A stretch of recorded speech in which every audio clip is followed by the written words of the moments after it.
Whoever you are, and for whatever reason you play, there's no denying that poker can take you places. But while we might not be quite ready for Vegas yet, while we might not be prepared to stare Negrano down with nothing more than middle pair, we are making progress. After 2 levels and 12 shows, we should have just about covered everything you wanted to know about poker, but were afraid to ask. Catchy title. You see, poker is a simple game. It can be broken down into some basic concepts. We have armed you with the knowledge, now what you gonna do with it? The best insert themselves into these equations and exploit them to the max with spectacular results. What makes the best? What got them the fame and success? What's their secret? Today, we review what we've learned so far and examine the secret ingredients to poker success. Buckle up. There's no right or wrong way to play poker. There's not one method that will guarantee success, but there are ways and means for you to maximize your chances of winning. There are good habits and bad habits. There are situations to avoid and situations to seek. And there are those who have the knowledge to exploit them. We're going to teach you how to master the game, from the basics to the advanced.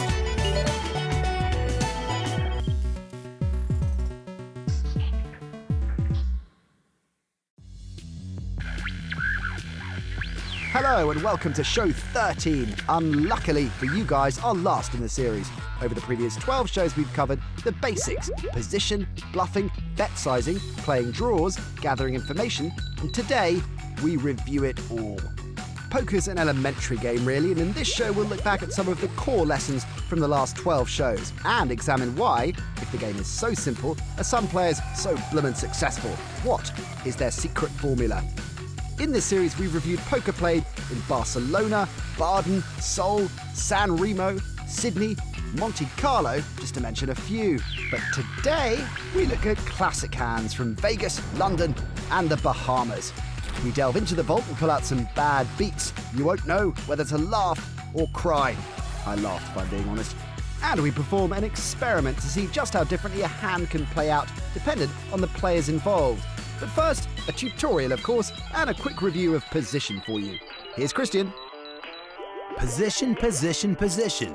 When you're first learning about poker, it seems that's all people talk about.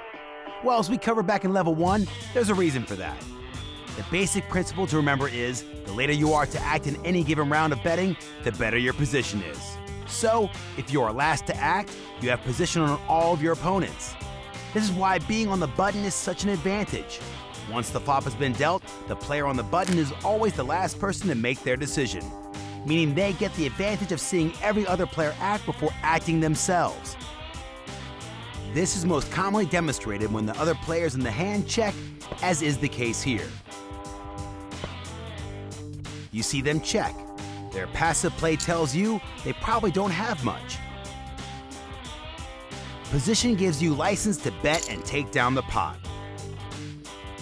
If you're one of the first players to act, you have no information to base your decisions on. This makes it very difficult to play mediocre hands like Ace-Jack, King-Queen, and middling pairs. There is more to the game than position, but it's the central principle of everything you do in poker. If you choose to call with Jack-10 in the small blind, be fully aware that you will be in the worst possible position for the rest of the hand. And if you are in position, use it to your advantage. Watch your opponent's actions carefully and act accordingly. See, it's an easy game, just some simple concepts that need to be applied and exploited. But it's when you insert the X factor, the player, that things get really interesting. Check out this example of advanced positional play. Take it away, Mr. Stevenson. It's off to the PokerStars Caribbean adventure leg of the European Poker Tour in Season 5, where American Kevin Saul has found himself holding a pair of sevens. A tricky hand to play, but crucially, he is on the button. Saul raises to 95,000. Uber-aggressive German player Benny Spindler is in the small blind holding Queen-8 of clubs. He decides to make a re-raise to 310,000. After the big blind folds, the action is back with Saul, who weighs up his options. His pair is likely to be the best hand, so a re-raise is not out of the question, but with the power of acting last in each round of betting, he chooses to just call.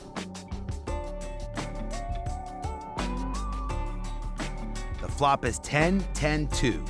Spindler checks, and now Kevin Saul chooses to control the size of the pot by also checking.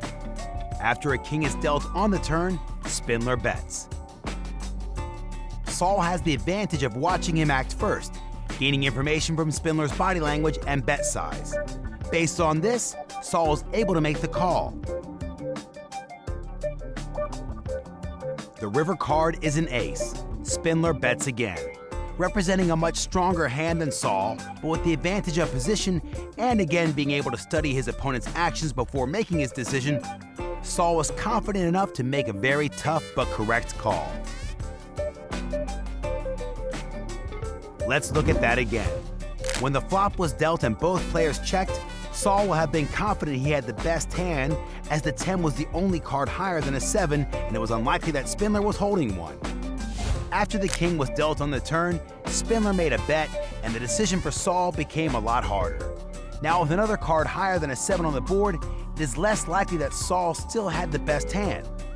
This is when Saul must study his opponent's actions, the body language and bet which his opponent makes before making the call.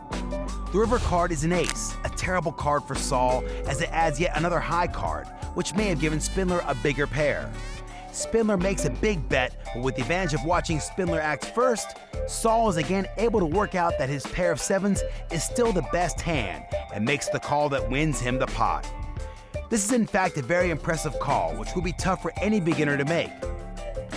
The same call out of position would be almost impossible.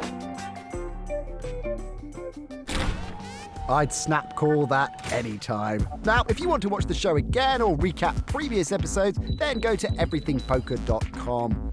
To recap our betting tutorials, visit shows 7 and 8, or watch this. At the start of the second level, there were 2 shows focused on betting. We outlined the 4 main reasons to bet, and they were to gain value, to protect your hand, to gain information, and to bluff. To gain value means to basically extract as many chips as possible when you have the best hand.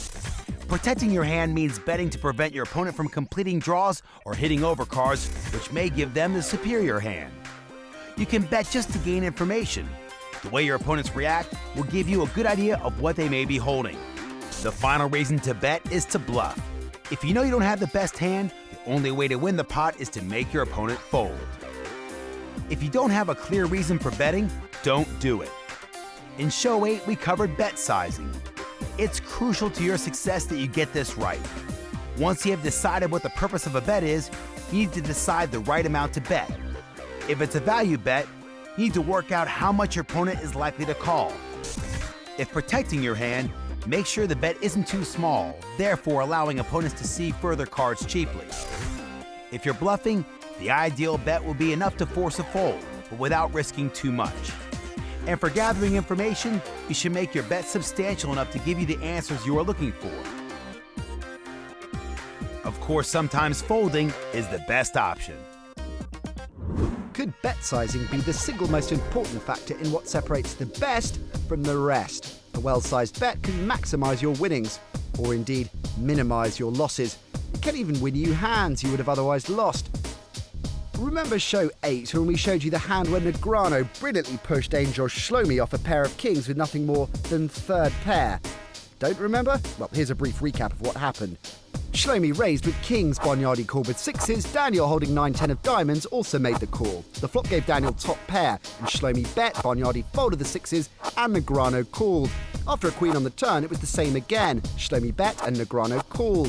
Following the 8 on the river, Shlomi bet out a timid 3,000. Negreanu saw weakness and raised, forcing the fold from Shlomi. Got that? A first-class bluff, but not many people would have played the hand that way. Here, we'll show you. Of course, there is no right or wrong way to play a hand of poker. One man's meat is another man's poison. One man's pre-flop raise from the cutoff with ace rag is another man's immediate fold.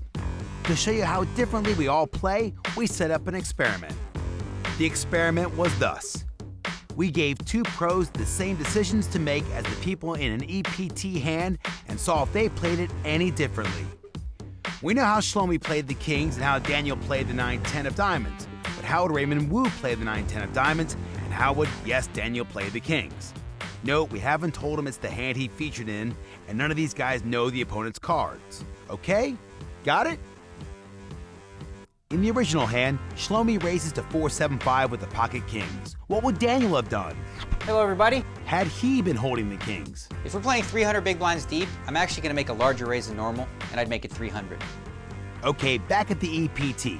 Shlomi makes it 4-7-5 with the kings, and long-lost twin Faza Banyadi calls a pocket sixes. Action is on the button, who has 9-10 of diamonds. So what would Raymond Wu do? Since an early stage, we want to see a lot of hands pre-flop to try to flop big. So 10 of diamonds and 9 of diamonds would be a perfect hand to do so. So calling here would be my best option. The flop is low and Shlomi bets 1,400. What would Daniel have done looking at that flop with pocket kings? Well, that's a very good flop for kings, so with about 1,500 in the pot, I'd probably bet around 950. So Shlomi bets 1,400 to get rid of Banyadi's sixes. What of Raymond's reaction to the Shlomi bet? Under the guns player is most likely holds a big pair, but given that we're in position, I think calling here is my best option. The turn brings a queen. Daniel? My plan would be to bet and fold to a raise, but definitely bet to protect my hand. So Daniel would bet to protect his hand, and sure enough, Shlomi actually bet 2,125. Interesting. And now the decision is on Raymond. What would he do with his hand facing the Shlomi bet? If I was on my A game, I would probably find a fold here, given that I think very likely chance he bets the river again, and I don't want to put myself in a spot where I have to call around 4,000 on the river with just a pair of tens. Well, Daniel isn't your average player, and he calls Shlomi's turn bet with a view to outplaying him on the river. Risky, but fun to watch.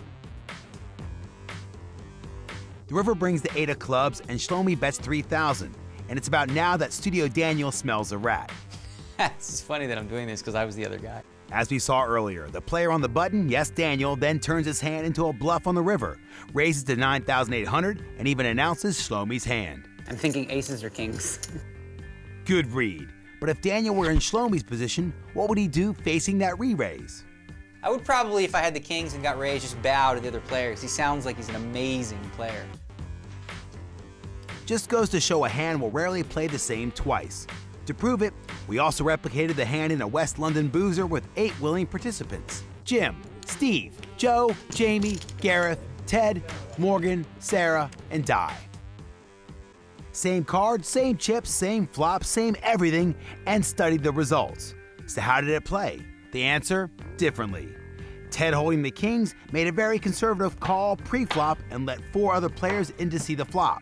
Post-flop, Di, holding the sixes of Banyadi, played aggressively. Joe called with the 9-10, the small and big blind folded, and Ted, being too passive again, just called himself. After the turn and river, Di bet his pocket sixes again.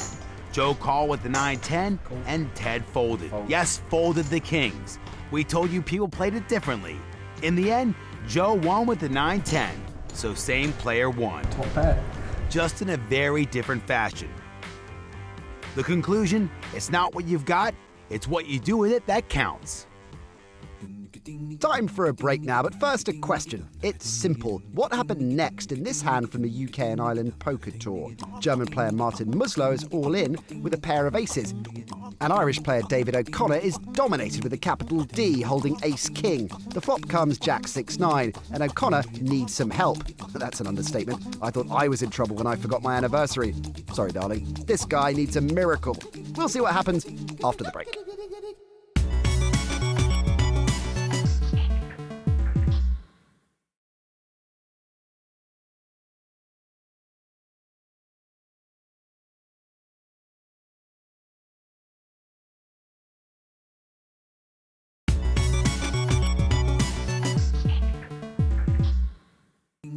Welcome back to the show where before the break we left you asking what happened next. David O'Connor is all in with ace-king against Martin Muslow, who's holding aces. The flop is jack 6-9. So how did this one pan out? Well, like this, of course. One king, and then another king. It's a king! He hits runner-runner, as it's known. A two-outer, as it's also known. To Statistically, after the flop, there was a 2% chance of that happening. Yes, people, bad beats do happen to all of us, not just you. It's a horrible part of the game, but also quite entertaining if you're a neutral. Admit it, you love them. Here's a couple of the best for you as we open the vault. First, we're off to Barcelona for a hand from EPT Season 6. The one remaining Spaniard, Santiago Terrazas, has been whipping up the home crowd into a frenzy. Then after being dealt ace-2 offsuit, he decides to move all in. Matt Lapasi looked down at the Cowboys and made the call, leaving the Spaniard desperate for an ace. Little did he know, 2 of the aces had already been folded. It is not looking good for the local boy. He's got one immediate out. It's going to have to be that case ace. It's a 1-outer. The percentages don't take into account the fact that 2 aces have been folded. There is only 1 card in the deck, and he hits it! Unbelievable. Miracles do happen in live poker. A 1-outer? It just doesn't get any crazier than that. Lapasi didn't realize just how unlucky he was. Until now, it's on telly. Our thoughts are with you, Matt. A quick hop over the Atlantic Ocean to the NAPT Venetian Bounty Shootout in Las Vegas, where the 2008 World Series main event winner Peter Eastgate has had his all-in call by American player Isaac Haxton. Eastgate needs his king-queen to hold up to stay in the tournament. Here's the flop. It is 7-6-10. Wow! Haxton flops a 10 high straight. Oh well, a killer flop for Eastgate. Haxton flops the nuts straight, and the World Series champ is already halfway out the door. Turn card. Haxton fully in control. It is an ace. And that sends a shiver through Haxton.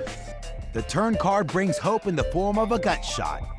But surely not. River card is the jack. Wow! Eastgate was this close to elimination and catches perfect for Broadway. Apparently, following this disgusting beat, Haxton went nuts. He was spotted pushing over a paper cup. Funny. Now, you'll be able to handle bad beats as long as you're playing within your means. Yes, whoever you are and whatever stakes you play, there's one crucial discipline that everyone needs: bankroll management. Every player has losing sessions. For that reason, you should never risk all of your poker money or bankroll at once. It's imperative that you have some money left over, and how much depends on your poker goals, the games you play, and your financial situation outside of poker. There are 3 types of players that you will commonly find at the poker table. The recreational player. The skill level of recreational players varies a lot, and they play mainly for fun. Like all poker players, they want to win money, but they have other sources of income. They generally play low stakes and can replenish any hits in their bankroll with money from other sources. The serious player. These players are good, profitable players.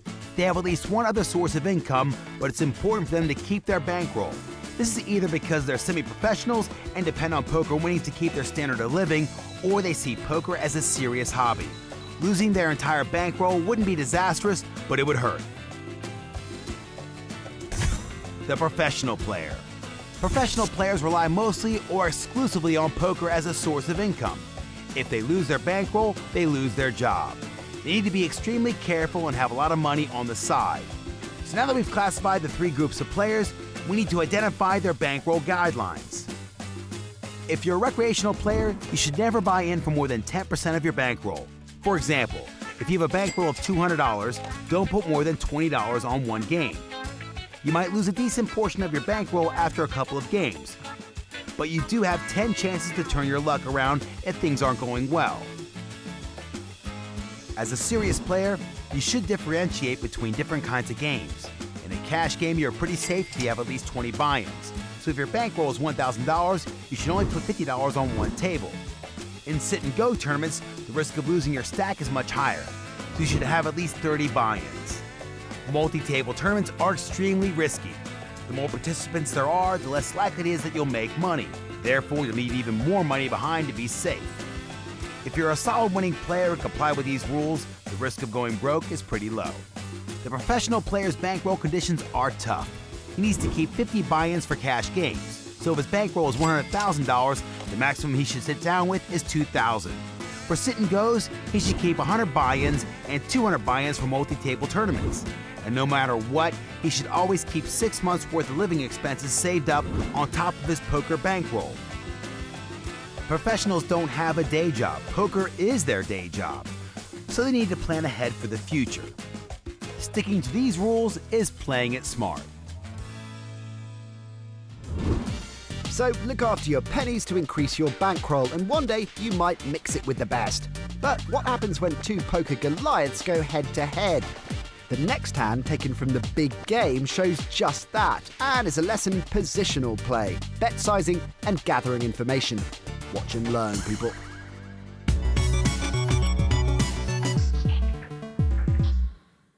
Okay, so what we're gonna do now is we're gonna break down a hand from the big game in which it gets all the way to the river. It's me against Lex Veldhuis, and he puts me in a tough spot to make a difficult decision. Let's have a look. I've got a decent hand, six-handed, 9-10 of clubs. I'm gonna go ahead and make a standard raise up to 1200. And behind me we have the amateur, who's obviously playing on a free roll.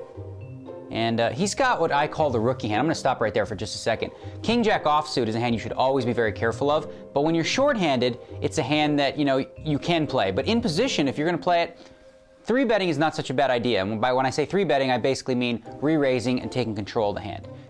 In this situation, the amateur elects to just call, which is gonna bring Doyle Brunson.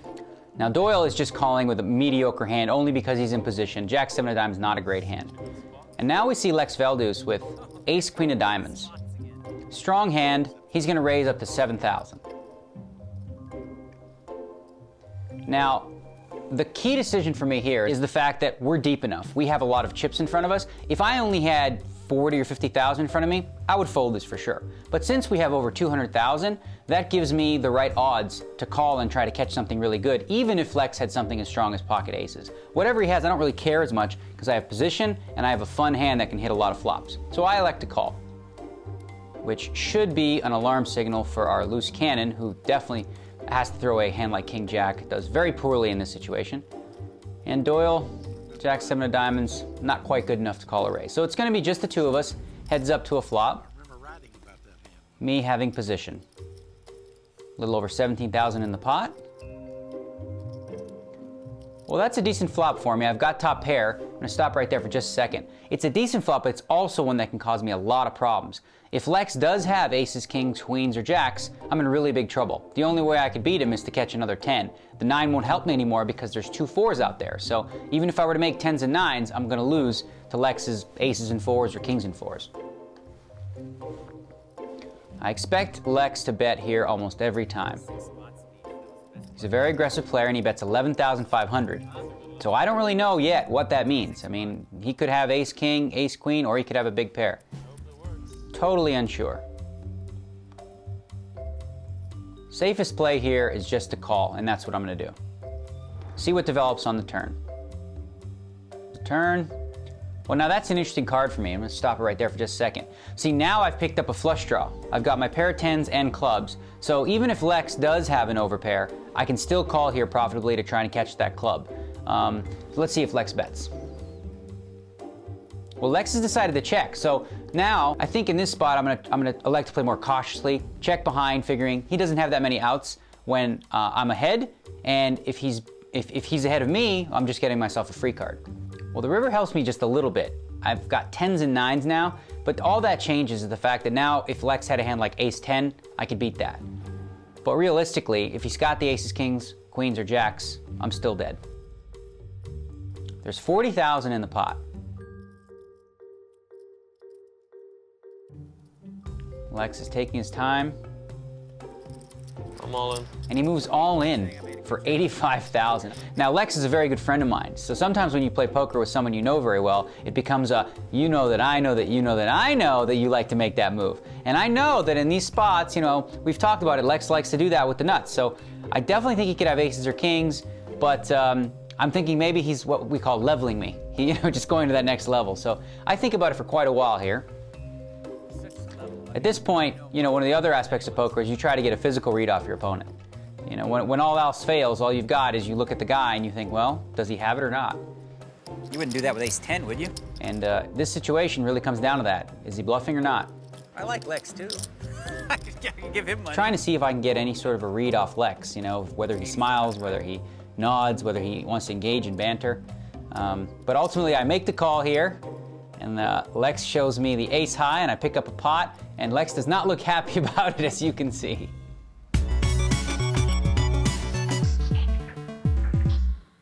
Okay, ladies and gents, it's time to wrap this series up. And after 13 shows, the conclusion is avoid the table with Daniel Negreanu on. The guy can read your mind, but his Humberto Brenes impression does need work. Pero king for the king char! If you've been paying attention and taken on board the words of wisdom of some of the game's top talents, then there's no reason why. With plenty of practice mind, you shouldn't be taking on the big guns one day. Just don't forget the importance of bankroll management. It's the key to any player's long-term success. To put all you've learnt this series into good use, go to PokerStars.com. Well, it's been a riot, guys, and if you use all the advice and guidance we've bestowed upon you, the good results shouldn't be far away. I promise. And if you want to watch this show again or recap any of the previous episodes, then go to everythingpoker.com. Because that's the end of this poker journey, folks. We hope you've enjoyed the ride. We'll see you at the tables. Laters, babes and dudes. Say goodbye, Nat. Cheerio.